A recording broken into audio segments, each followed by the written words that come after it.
Start.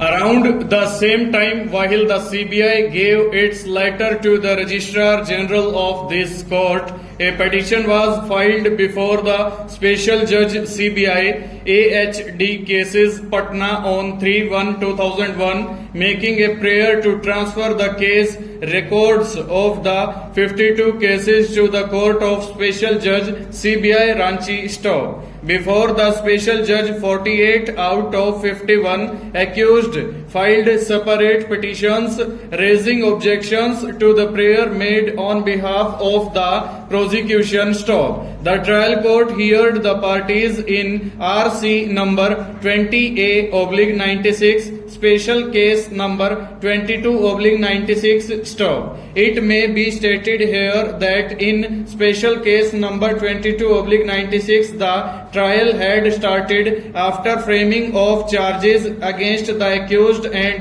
39 prosecution witnesses were already examined by that time stop. The trial court disposed of the petition filed by the prosecution by order dated 17/1/2001 stop. In paragraph 14 of the order, the trial court recorded its finding that instant proceeding does not fall into the category of proceeding relating to exclusively to the territory of state of Jharkhand stop.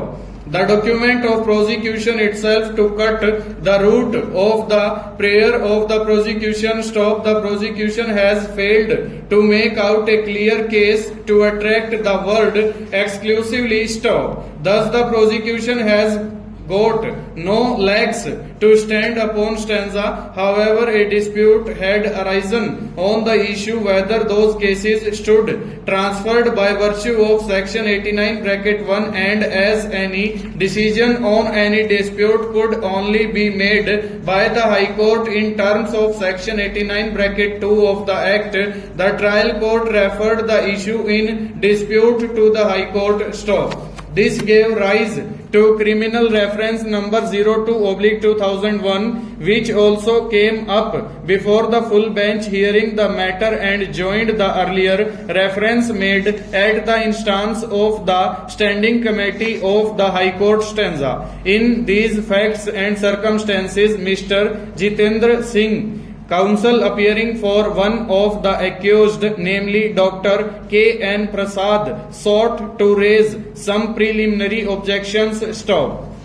Mr. Singh submitted that this full bench should decline to answer the reference, or in any event it should answer the reference only in respect of special case number 22/96, in which the reference was made by the trial court stop.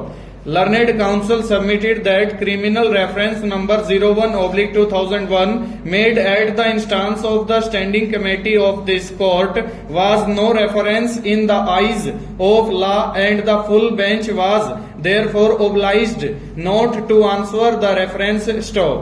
Learned counsel maintained that the only way a reference could come to this court under section 89(2) of the Act was on the basis of an order made by the trial court, before which alone a question could arise at the first instance stanza. I am unable to accept the submission stop. There is no basis in law to hold that a reference under section 89(2) of the Act can be made in no other way but by an order passed by the trial court, and I have not the slightest doubt that the reference made on the basis of a resolution of the standing committee is a perfectly valid reference, and there is no reason for this court not to answer the reference stop. It is true that ordinarily a dispute arises between the parties in course of the proceeding before the trial court, and ordinarily a reference is made by an order passed by the trial court, but what might happen ordinarily cannot be held to be the only legal and valid course stop. Section 89(2) of the Act does not lay down any particular manner in which a reference is to be made stop. Hence, there was no legal bar precluding the standing committee from taking the decision that the issue in dispute should be decided by the judicial side of the court and making a reference accordingly over.